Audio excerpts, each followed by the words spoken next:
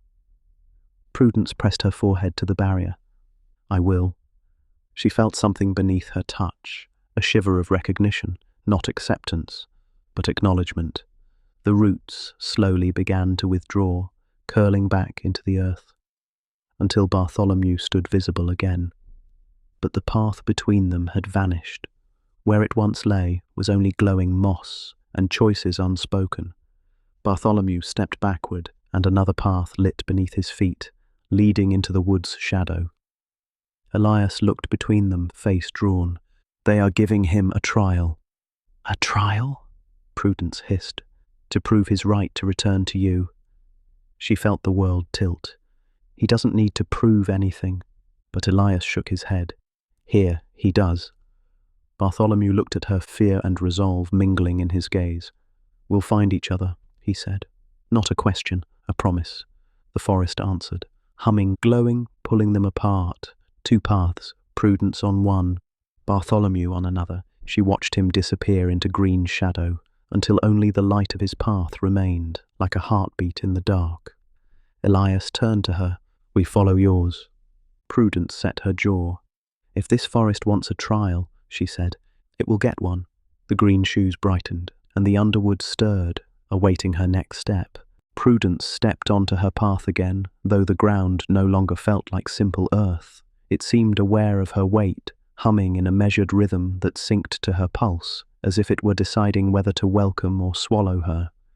Elias followed, but each step made him dimmer. His outline wavered like damp ink, and Prudence worried he would vanish if she blinked too long. The deeper they walked, the more the underwood unfurled into a world both familiar and entirely wrong. Its towering silver-leafed trees rose like cathedral columns, and the path ahead glowed faintly beneath her feet.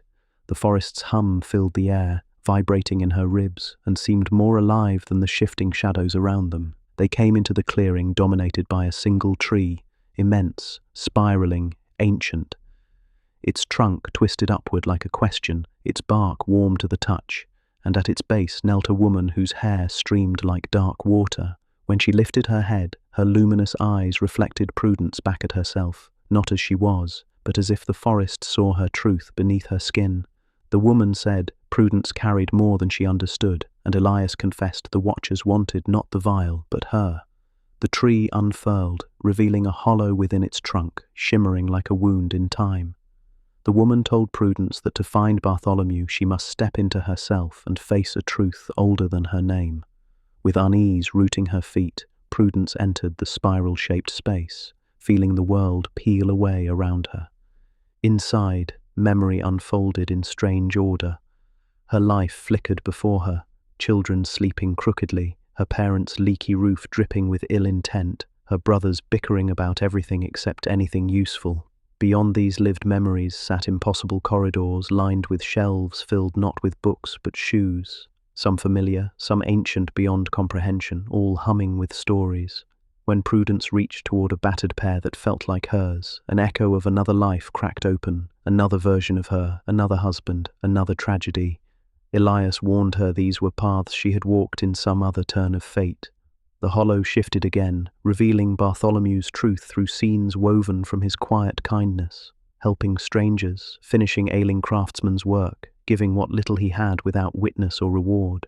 The shoes floated into her hands, warm with his goodness. A thread of golden light emerged on the ground, pointing the way forward toward him. Following this living thread, Prudence left the archive and found Bartholomew kneeling in a fog-shrouded glade, his hands on the roots of the earth, repairing a pair of shoes the forest had asked him to mend. The roots that encircled him pulsed as though they approved. Bartholomew seemed altered, not harmed but deepened, his eyes older, more certain. He greeted Prudence with equal joy and worry, reminding her she wasn't supposed to be here. Elias explained that Bartholomew had been tested and passed by answering with compassion rather than fear. The roots withdrew, acknowledging the truth of their bond. When Prudence revealed she had confessed her deepest childhood fear to vanish quietly from memory, the forest stirred, whispering that one who fears disappearing is destined to be found. The forest then wove an archway from living vines, a door of shadow and promise. Elias warned that crossing together meant forfeiting the simple life they had known, but Bartholomew answered without hesitation. They would walk any darkness side by side. Prudence agreed, though her heart fluttered with fear. The golden thread brightened beneath their feet, guiding them into a new realm. Beyond the arch, there was only deep quiet, neither welcoming nor hostile, until a new forest unfurled around them, warmer and brighter, yet still impossibly sentient. The underwood was gone, replaced by a place that seemed more deliberate, less predatory, yet more purposeful. Elias, now barely more than light and outline, confessed he had never come this far. Ahead, the thread widened into a river of light, running through a field of luminous grass that whispered softly, not to them, but about them. The golden thread rose into the air, creating a circle that filled with scenes from Bartholomew's past, humble, kind moments done without witness, a boy teaching himself to sew, a young man stitching shoes for his frail mentor, a stranger given bread and healing when he had little to give. The forest judged these moments not by grandeur but by sincerity. Past the thread lay a massive wooden door embedded flat into the earth, veined with gold and humming with ancient power. It pulsed like a living heart as if aware of their arrival. Elias warned that beyond lay a place where truth and choice intertwined dangerously. Even so, Prudence felt no falter. She took Bartholomew's hand, his quiet certainty steadying her breath.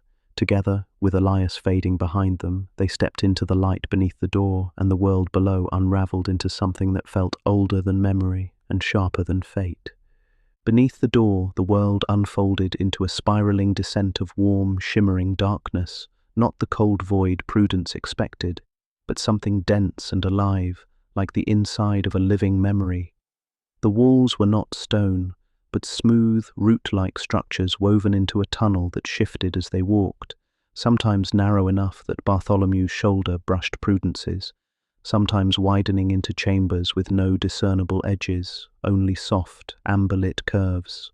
The air carried a faint sweetness, like apples drying by a hearth, but beneath that was a metallic tang, a reminder that ancient places remembered ancient sacrifices.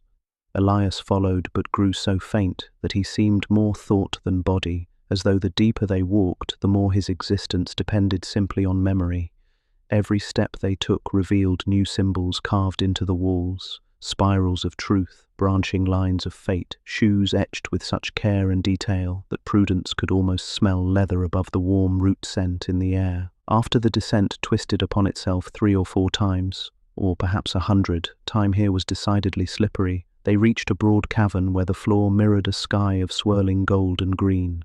A shallow pool stretched before them, perfectly still, reflecting not their faces, but a starless firmament turning slowly beneath its surface. It made Prudence dizzy to look at, as though she were staring down into a sky where up and down had politely switched seats. At the center of the pool, a narrow path of smooth dark wood arched gracefully, inviting them to cross. Bartholomew glanced at her. She nodded because neither of them had come all this way to stand about admiring a pond with identity issues. They stepped onto the path, and the reflections beneath them stirred into motion, showing not stars now, but flickering vignettes of lives they scarcely recognized. A woman whose face resembled Prudence's, but bore a sharper, more aristocratic cruelty, gazed into a mirror, while servants whispered behind her. A version of Bartholomew hammered ornate golden heels onto decadent shoes that no one would ever wear outside a court. Another Prudence, cloaked in furs, whispered to something hidden in a forest that was not a forest at all, and it whispered back with too many voices. Each image appeared only long enough for Prudence to feel its weight before dissolving like breath in cold air. Elias murmured that these were not futures or pasts, but possibilities, threads that existed only because they once could have. Halfway across the bridge, the reflections shifted again, but this time they did not dissolve. Beneath their feet, in the pool that pretended to be sky, they saw a small home. Their home, back in Fenton-on-Twig, but altered. The hearth fire burned low, its light a faint heartbeat in the dim. The children huddled together. Thomas with his makeshift leather beasts clutched like talismans, Mary holding her doll like a shield, little Abigail, no longer gnawing furniture, staring wide-eyed at the window where branches pressed like curious hands. The children whispered Prudence's name, and though she could not hear their exact words, she felt their worry coil around her heart. Bartholomew stiffened, knuckles whitening on the rail. The reflection changed, not to soothe but to warn, and the house appeared empty, its walls bare, its hearth cold. No children, no shoes, no lives, just absence. Prudence swayed, dizzy with the terror that silence implied. Bartholomew reached for her, steadying her before she fell into either the pool or her fear. "It isn't real," he whispered, but his voice betrayed a tremor. Elias, by contrast, spoke with the calmness of a man halfway removed from physical stakes. Reflections here are truths with conditions, not certainties. They show what might be lost if the world above forgets to hold you, but they are only perhaps, not promise. The reassurance was thin as thread, but Prudence clung to it as one clings to the railing of a ship in heaving seas. At the far end of the wooden path, the pool gave way to stone, dark as ink, polished to a gleam. The cavern beyond was lit by no flame, yet glowed soft as candlelight. A single archway, tall and ornate, waited for them. This one was made of carved stone interwoven with living vine, the lines of leaf merging with chisel marks so seamlessly that each seemed responsible for the other. Beyond the archway stretched a corridor lined with shelves like those in the memory archive, though here the shoes were fewer and far stranger. Some shimmered gold, others seemed made of starlight or threads of night. One pair, black and elegant, hovered as though poised to walk away. Another pair appeared as delicate as breath, disappearing if stared at too directly. Bartholomew reached instinctively for the simplest pair, brown, modest, sturdy, before realizing with a start that they were his, though he still wore shoes on his feet. The pair on the shelf looked older, more used, as though they'd already walked some future he had not yet met. He withdrew his hand. At the corridor's end, they entered a round chamber, its domed ceiling etched with constellations Prudence did not recognize. The constellations did not remain still. They drifted slowly, rearranging, forming new shapes as though seeking a story to tell. In the center of the chamber lay a raised platform of woven roots, and upon it rested an object that seemed profoundly out of place in such an ancient, breathing world. A simple wooden box, plain except for a single carving, the three-rayed sun symbol that had followed Prudence since the first night of Elias's fever. The box pulsed faintly with warmth, as if it were breathing. Prudence exchanged glances with Bartholomew. He nodded once, and together they stepped forward. Elias remained at the threshold, touching the wall for balance, or perhaps to steady his dissolving form. Prudence placed her hands on the lid.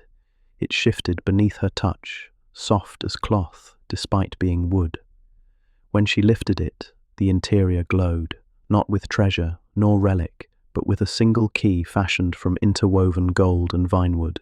The key was warm, almost alive, and the teeth of it formed that same sun-ray symbol. Beneath the key lay a folded parchment. Prudence held her breath as she opened it. The handwriting was familiar, flowing, precise. It was Elias. Only the words were not his voice. What you seek is bound where truth first met fear, where the forgotten remembers, where the lost learn their names. The key is not for finding, but for returning. Beneath the writing was a single line, one that chilled her despite the chamber's warmth. Some doors open only after you leave. Prudence looked up, heart pounding, and found Elias watching her with an expression equal parts sorrow and relief, as though seeing the words brought him both closure and dread. "This is as far as I can go," he whispered. His form flickered, barely coherent now, light where his edges should have been. "You will have to take the next steps without me." Prudence opened her mouth to protest, but he smiled, thin and weary. "My path was never about the end, only about guiding someone else to theirs." The cavern seemed to shift, as though agreeing. Bartholomew stepped closer to Prudence, the steady presence that had always grounded her in the ordinary world now anchoring her in an extraordinary one. She closed the box, pocketed the key, and took his hand. "Then we go where truth first met fear," she murmured, though she had no clue where that lay in the tangled geography of this strange place. But the chamber had its own opinions. A gentle breeze, impossible underground, stirred from a narrow tunnel to their left. The key pulsed warmly against her palm, so they walked toward the wind, which smelled faintly of old earth and forgotten rain. Deeper into a world that had begun to unfurl truths she never asked to carry, toward a fear she had never fully named, and toward the possibility that finding what was lost might cost more than she knew she had. Elias watched them go until he was nothing more than a shimmer in the air, and then even that faded. And Prudence, hand in hand with Bartholomew, stepped into a darkness that felt curiously like memory waiting to be remembered.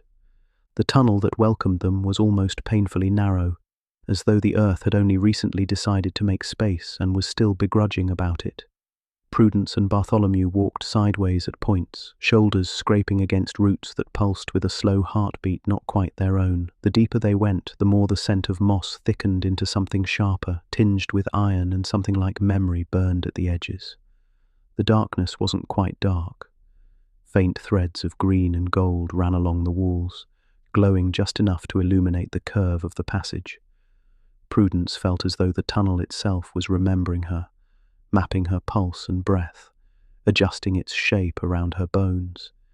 In her hand, the key warmed like a sleeping ember, nudging her forward whenever her steps faltered.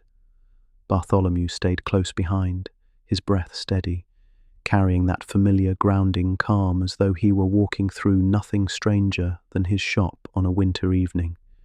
He said little, but the quiet certainty of his presence made Prudence feel braver than she had any right to be. The tunnel gradually widened until they emerged into an underground hall so vast it seemed to swallow sound. The ceiling rose out of sight, vanishing into shadow, held aloft by pillars that appeared to have grown from the earth rather than been carved. Each pillar bore a strange mark at its center, a three-rayed sun like the one etched on the key. The floor was polished stone, carved with spirals and branching paths that looked almost like veins of rivers meeting and parting. Some glowed faintly, others were dark, as though sleeping. In the center of the hall stood a single well. No rope, no bucket, just a deep circular opening ringed with gentle silver light. Prudence approached cautiously, Bartholomew on her heels. When she leaned over, she expected to find water or perhaps another impossible reflection. But the well contained nothing visible, just endless darkness, shifting like smoke. She inhaled. The air above the well carried a faint sound, not wind, not whisper, but speech long forgotten, voices layered so deeply that even the idea of language felt old. A sudden movement caught her eye, a flicker on the far wall where the polished carvings twisted and rearranged themselves like chalk catching new instructions. The spirals moved of their own accord and formed an image. A small cottage, roof leaking spitefully, a child trembling beneath a blanket, shadows on the walls leaning closer. Prudence stared, heart thudding. She knew instantly. It was her first fear, the one she had spoken aloud in the Heartwood. The memory shifted to the same shadow night, but now it was different. The door to her childhood room creaked open, and instead of darkness creeping in, a small hand entered. Another child, her brother Bernard, climbing into her bed and shoving the blanket aside to whisper that the storm was trying to impress them and doing a bad job. Prudence remembered this, but barely, a tiny sliver of comfort in a night ruled by fear. The carving changed again, now showing her parents, both younger and wearier, sitting near the hearth, arguing about whether the storm was a sign from God or just very rude weather. Her father, uncharacteristically gentle, whispered that storms only roared so someone would sing back.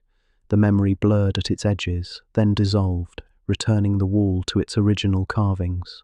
Prudence stepped back, breath unsteady, but Bartholomew caught her hand before fear could take root. His palm was warm, familiar, a reminder that she was no longer the child who feared being lost. She had been found, again and again. The key pulsed in her other hand, reacting to the well's impossible darkness. As if obeying instinct rather than logic, Prudence held the key over the well. Light bled from it, green and gold, gentle at first, then stronger, as though the key recognized its purpose. The light spilled downward, painting the insides of the well, until twisting shapes below began to resolve. At first they seemed like rippling shadows, but slowly Prudence understood. She was not seeing water at all, but a room deep beneath them, a chamber lined with stone shelves. On each shelf sat a wax-sealed jar containing something. Some jars glowed faintly, others were dark, like sleep. One jar near the center pulsed brighter than the rest, feathery light brushing against its seal. And there, in that strange underground vault, something stirred. A figure walked between the shelves, its shape flickering, indistinct, until it reached the glowing jar. With careful reverence, it lifted the jar from its resting place, and though no face was visible, Prudence felt its gaze lift toward her. A soft wind, impossibly rising from the well, brushed her face. A voice followed, thin as breath but unmistakably real. "It remembers you." The voice carried not menace, but recognition, ancient and oddly personal. Bartholomew moved closer, his hand finding the small of her back as though preparing to pull her away if the voice grew teeth. Prudence stared down, and the figure extended the jar toward her. But rather than rise, the jar fell. It tumbled upward, against the rules of gravity, until it reached her hands just as if someone had carefully placed it there. The jar was warm, its wax seal marked with the three-rayed sun. Inside, pale liquid swirled, holding a faint opacity, like someone had tried to trap a memory with no shape.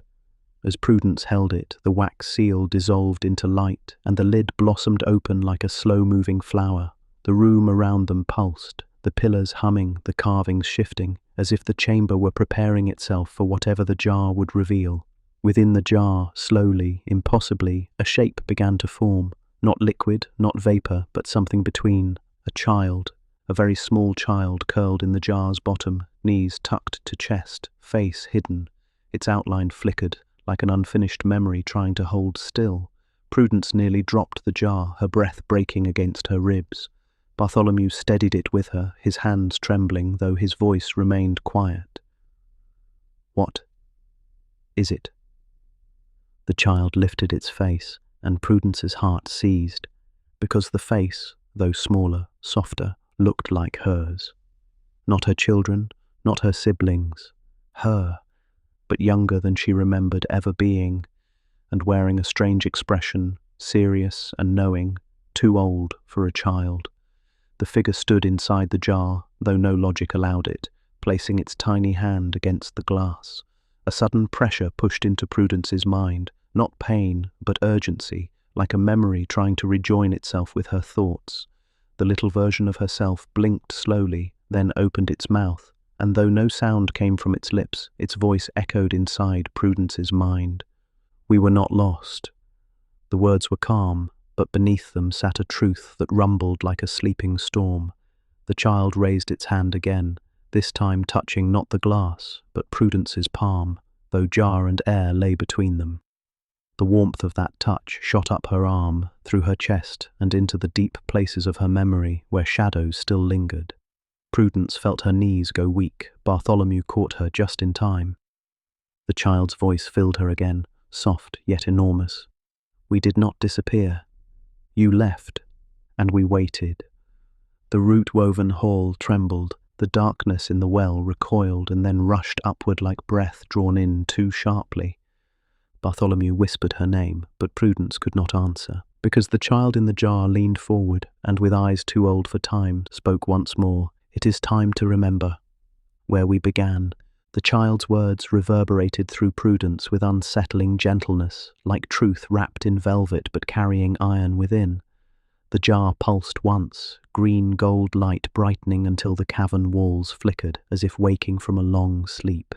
The little girl, her younger self yet not, stood with eerie steadiness, gazing upward with a gaze old enough to shame the stars. Her expression carried none of the fear Prudence remembered from her childhood. Instead, it held a calmness that suggested this was not their first meeting.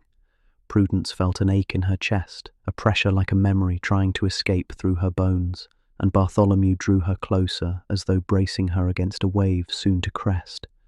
The jar's warmth deepened, radiating through her palms and into her bloodstream, carrying with it the taste of old rain and storm silence. Slowly the child lifted her other hand and with a soft, decisive motion pressed her palm against the inside of the glass.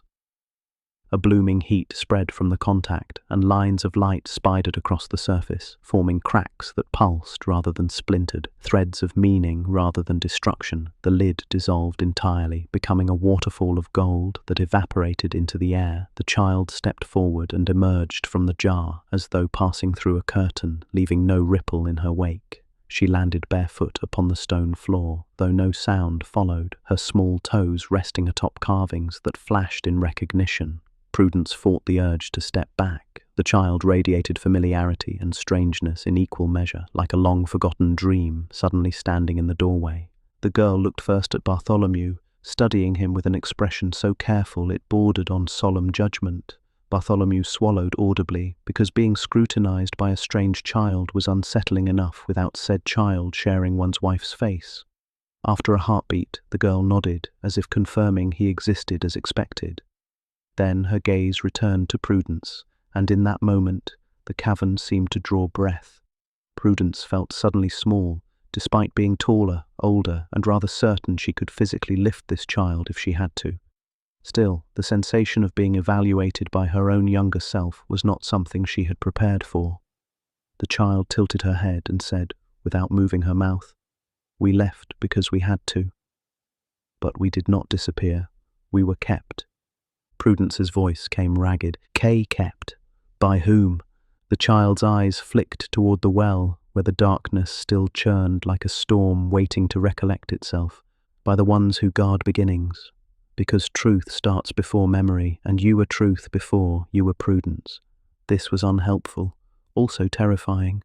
Bartholomew, bless him, tried to look wise about it, but his eyebrows betrayed him by attempting to migrate toward his hairline. The girl continued, stepping forward until she stood only a breath away. Prudence inhaled sharply, looking into that face, her own, but untouched by time, sent an ancient tenderness pulsing through her chest. The child reached up and laid a hand against Prudence's sternum. The touch was feather-light, yet heavy enough to feel rooted. You feared being lost, she whispered, her voice now audible and strangely resonant. But you were only waiting to be found again. The cavern responded with a slow tremor, carvings shifting like schools of fish beneath the stone surface. The well behind them deepened in tone, its darkness now swirling with hints of pale green. Prudence clutched Bartholomew's sleeve, grounding herself in his warmth. The girl stepped back, lifting her face toward the vast ceiling, as though drawing strength from unseen constellations. When she spoke again, her voice carried an echo not belonging to her small body. The crossing is not new. You have walked it before. Again and again. The girl's gaze fell to the shelf-lined corridor they had passed through. Each path left a you behind. The underwood holds them all, but only one can return. A coldness threaded through Prudence's spine, even as Bartholomew's hand tightened around hers. "One?" she echoed. "One must return," the child repeated, nodding with the solemnity of a judge. "The forest does not keep what it does not need, but if there are many of you, it must decide which truth is strongest." Bartholomew stiffened. "Are you saying there are more of her?" The girl considered him as though pondering how best to explain the weather. "Not many. Only as many as were made. When you chose a path, other paths continued, not unreal, just quiet. They have been waiting. You will meet them." Prudence stared, horrified and fascinated. "Meet myself?" The girl nodded. "Only one can keep the name. Only one can go back. The others must give way." Give way. The phrase hung in the air like a blade. Prudence fought the instinct to bolt back up the corridor through which they'd come, even though she doubted such an exit remained. She stepped closer, voice trembling between command and plea. "How do I survive this?" The girl smiled gently. "Tell the truth." The oldest one. The cavern deepened around them, and the girl closed her eyes. As she did, ripples of energy spread outward, redefining the space. The walls shifted into towering mirrors, not of polished glass, but of living bark, reflecting silhouettes rather than full forms.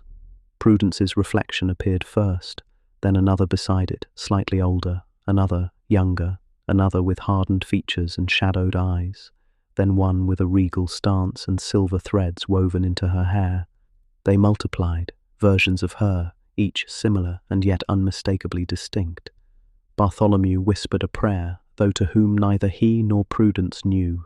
The child opened her eyes again, and with a soft wave of her hand, the mirrors pulsed. The silhouettes stepped forward, peeling away from their bark-bound reflections. Their faces sharpened into being, forming a circle around Prudence. The air turned still. Then, from the one who stood closest, a stern woman with eyes like storm metal, came a single sentence. "Only one of us returns.